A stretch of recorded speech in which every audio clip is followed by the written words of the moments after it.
오늘 성경 말씀은 마태복음 13장 24절에서 32절입니다.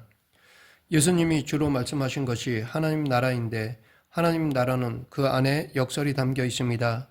그러하기에 기존의 관념과는 반대된다는 그런 역설이나 모순은 사람들로 하여금 당황하게 만듭니다.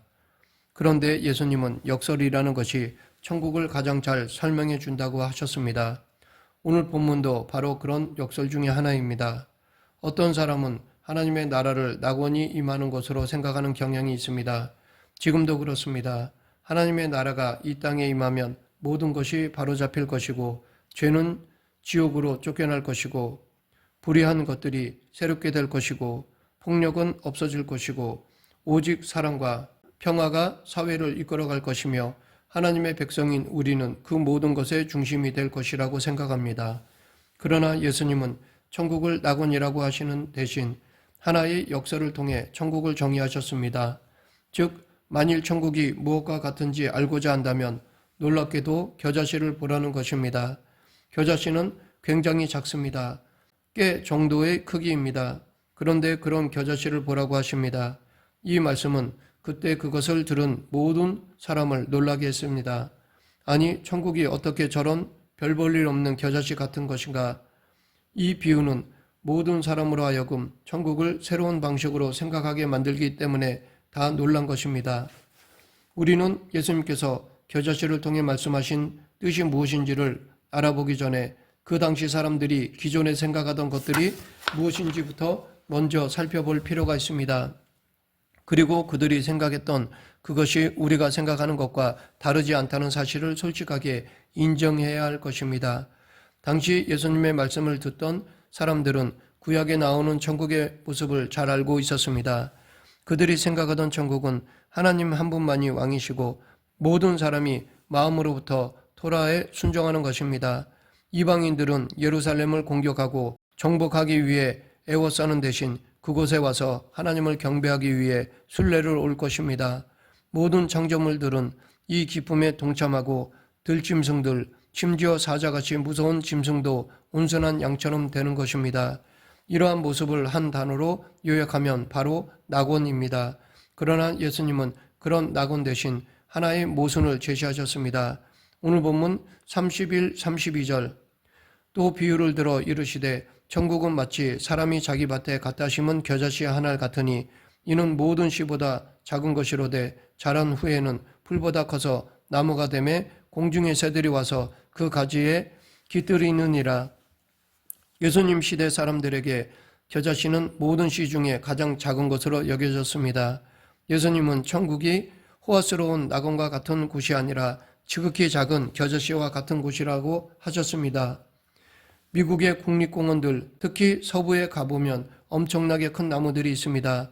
캘리포니아 주에 있는 공원에 가보면 나무들이 엄청나게 큽니다. 또 워싱턴 주에 있는 공원에 가보면 엄청나게 키가 큰 나무들이 숲을 이루고 있습니다. 그런데 예수님은 천국이 그런 거대한 나무와 같은 것이 아니라 겨자씨 나무와 같다고 하십니다. 예수님은 요즘의 마케팅 전략에 대해 전혀 알지 못하셨고 관심도 없으셨습니다. 왜냐하면 사람들에게 천국을 받아들이도록 설득하려면 천국이 엄청나고 위대한 곳이라고 소개하셔야 하는데 천국은 거의 보이지 않는 겨자씨처럼 아주 작은 것이라고 하셨기 때문입니다. 바로 이것이 영적 역설입니다. 천국은 큰 것이 아니라 작은 것이라고 하십니다. 이런 영적 역설이 성경에는 많이 있습니다. 예수님의 부활도 그렇습니다. 이왕이면 극적으로 십자가에서 내려와 모든 이들이 보는 앞에서 예수님이 하나님의 아들이심을 선포하신다면 다들 믿었을 것인데 예수님은 십자가 위에서 무기력하게 돌아가셨습니다. 또 부활의 첫 증인이 여자들이었다는 것도 그렇습니다. 당시 숫자를 셀 때 들어가지도 않고 재판에서 증인이 될 수도 없는 여인들을 왜 부활의 첫 증인으로 내세웠을까요? 이왕이면 교회의 지도자였던 베드로 같은 사도나 사회적으로 높은 위치에 있던 니고데모 또는 아리마대 사람 요셉 같은 사람들이 부활의 첫 증인이었다고 기록해 놓으면 다들 고개를 끄덕일 텐데 왜 하필 여자들이고 그것도 막달라 마리아와 같은 아주 비천한 여자였을까요? 이처럼 역설적으로 천국이라는 것도 우리가 생각하는 이 세상의 화려함과는 거리가 먼 곳이라는 것입니다. 천국은 분명히 위대하고 아름답고 놀라운 곳인데 우리가 생각하는 이 세상의 위대하고 화려함과는 거리가 멀다는 것입니다. 그리고 왜 예수님은 하필 하나님 나라를 겨자씨에 비유하셨을까요? 예수님에게 천국은 하나님을 사랑하고 이웃을 사랑하는 일상적인 삶과 다르지 않기 때문입니다. 즉 천국은 국립공원에나 가야 볼 수 있는 엄청난 아름드리 나무가 아니라 뒷마당에 자라는 나무처럼 바로 옆에 있는 것입니다. 천국은 엄청나게 비싼 레스토랑에 가서 평생 어쩌다 한번 맛볼 수 있을까 말까 하는 진귀한 음식이 아니라 밥처럼 아주 일상적인 것입니다. 천국은 세월이 지나면서 나이가 드는 것처럼 아주 자연스러운 것입니다. 결국 예수님은 지극히 평범하고 일상적인 삶의 행동과 모습들 위에다 사랑이라는 특별한 행동을 던집혀서 특별하게 만드십니다. 천국은 아주 일상적이고 평범한데 거기에 사랑이 더해질 때 놀라운 것이 됩니다. 예수님은 하나님 나라를 위대함이나 영광이나 위엄 가운데서 찾지 않으시고 지극히 일상적인 것에서 찾으십니다. 하나님 나라는 하나님 사랑, 이웃 사랑을 하며 살아가는 평범한 사람들 가운데 나타나서 그들을 특별한 사람으로 변화시키는 하나님의 역사입니다. 비천한 사람들이 말씀을 따라 살아갈 때 위대한 사람들이 되는 것이 천국입니다. 구약의 북이스라엘과 남유다의 왕들을 살펴보면 북이스라엘과 남유다로 갈라진 다음 북이스라엘에서 가장 위대한 왕은 여로보암 2세였습니다. 그 사람 때 나라가 가장 부강했고 솔로몬 때 소유했던 땅을 다 회복했습니다. 그런데 그에 대한 성경에서의 평가는 단 몇 절뿐입니다. 그리고 그에 대한 평가는 아주 간단하게 그가 악했다라는 것입니다. 이것은 곧 세상적인 화려함이나 위대함은 하나님의 관심거리가 되지 못한다는 것을 의미한다고 하겠습니다. 하나님이 가장 관심이 있으신 것은 당신을 사랑하고 이웃을 사랑하는 삶을 사는 것입니다.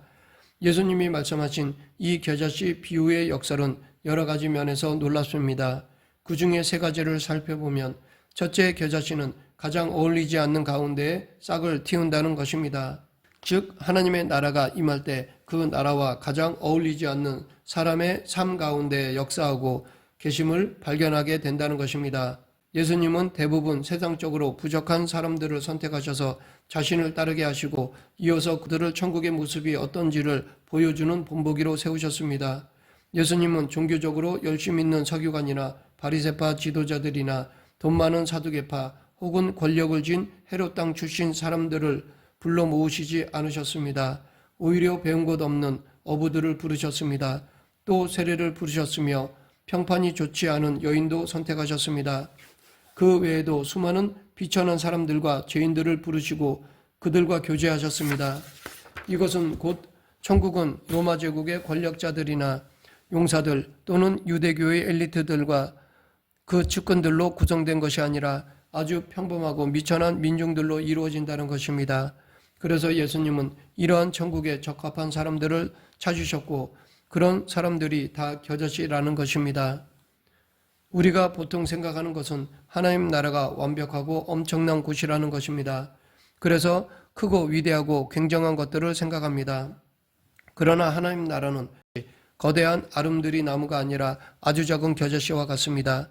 그 나라에는 삶을 변화시키는 거룩한 사랑이 있는데 그 사랑은 다름 아닌 하나님을 사랑하고 이웃을 사랑하는 것이며 그것은 평범한 일상생활 속에서 이루어지는 것입니다. 둘째, 겨자씨는 사람에게서 사람으로 퍼져 나간다는 것입니다. 겨자씨 비유에서 예수님은 겨자씨가 처음 땅에 심겨졌을 때는 비록 작지만 나중에는 커다란 관목이 된다고 말씀하십니다. 겨자씨는 성장합니다. 하나님의 나라도 마찬가지입니다. 그 나라는 씨앗처럼 한 번에 하나씩 이 사람에게서 저 사람에게로 퍼져나갑니다.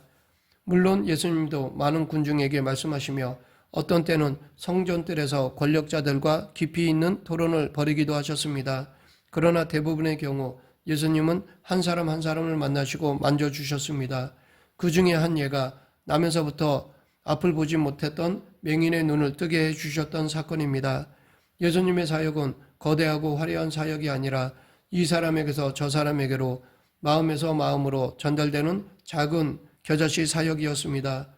예수님은 개인의 사역을 강제적으로 요구하는 시스템을 만드신 것이 아닙니다. 그것은 그분의 사역이 거룩한 관계의 중심에 있는 사람을 성장시키기 때문입니다. 예수님에게 있어서 커다란 사건이란 작은 사람을 의미할 뿐이었습니다.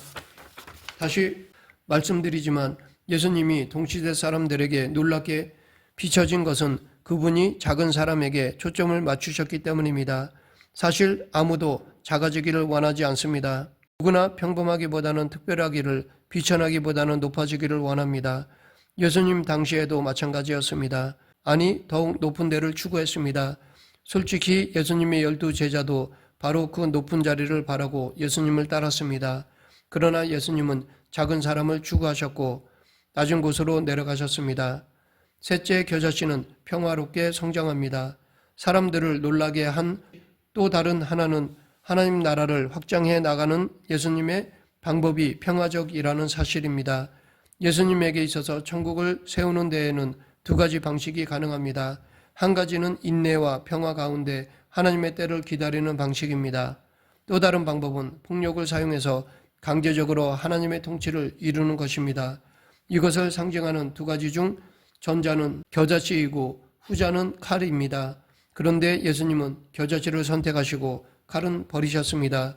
즉 평화를 선택하시고 폭력은 반대하셨습니다. 예수님 당시 칼은 제로 땅원들이 사용하던 방식이었습니다. 그들은 하나님 나라를 세우기 위해 폭력을 사용해야 한다고 믿었습니다. 그러나 예수님이 추구하는 나라는 폭력과 함께할 수 없음을 분명히 하셨습니다. 예수님은 얼마든지 자신을 잡으러 온 자들을 물리칠 수 있는 능력이 있으셨고 당연히 십자가에 달리지 않을 힘도 있으셨습니다. 비록 십자가에 달리셨어도 원하기만 하면 내려올 수도 있으셨습니다. 그러나 그렇게 하지 않으셨습니다. 그것은 하나님 나라의 방식이 아니었기 때문입니다. 오늘 본문의 첫 번째 부분인 알곡과 가라지의 비유는 하나님이 평화를 선택하셨음을 잘 설명해 줍니다.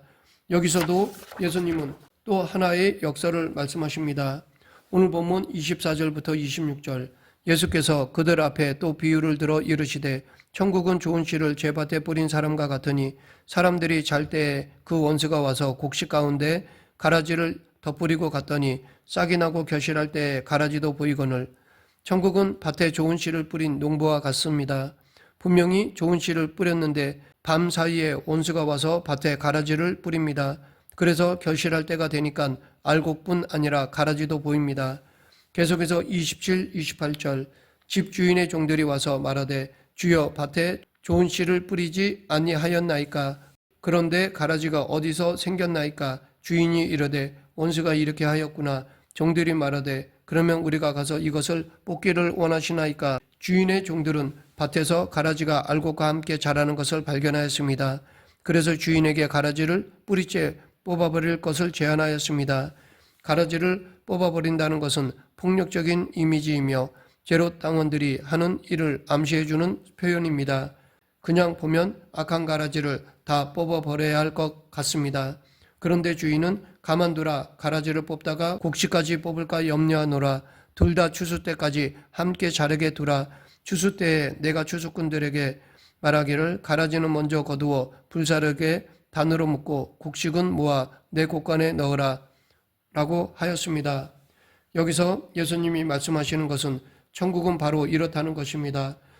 추수하는 날까지 가라지가 곡식과 함께 평화롭게 공존하는 것입니다. 그러면 왜 그냥 둘까요?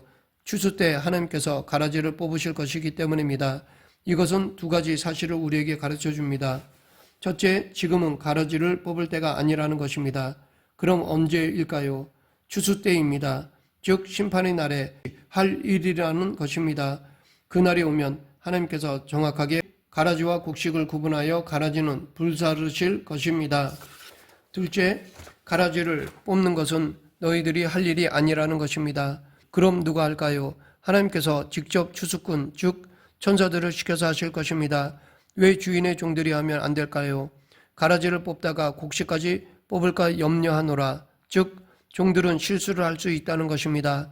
의도는 선하고 좋은데 곡식까지 뽑을 수 있다는 것입니다. 그래서 하나님은 직접 내가 할 테니 놔두라고 하십니다. 우리의 한계를 아시기 때문에 말리시는 것입니다. 말씀을 맺겠습니다. 하나님 사랑, 이웃 사랑으로 삶이 변화된 사람들이 모인 곳이 바로 하나님의 나라입니다. 이 하나님 사랑, 이웃 사랑은 예수님을 믿음으로 말미암아 이루어집니다. 예수님이 우리 마음에 뿌려져야 하나님 나라에 살 수 있는 것입니다. 이 하나님 나라의 특징은 폭력이 아니라 평화입니다. 또한 마음이 급해서 자기가 직접 나서서 심판하는 것이 아니라 평화 가운데 하나님이 심판하실 것을 기다리는 것입니다. 우리 모두 겨자씨 되신 예수 그리스도를 뿌리는 성도가 되길 간절히 축원합니다. 기도하겠습니다. 사랑과 은혜가 풍성하신 하나님 아버지, 이 땅에서의 천국의 실체를 바로 알고 우리의 삶으로 천국 백성으로 살아가는 그리스도인이 되게 하여 주시옵소서. 예수님 이름으로 기도드립니다. 아멘.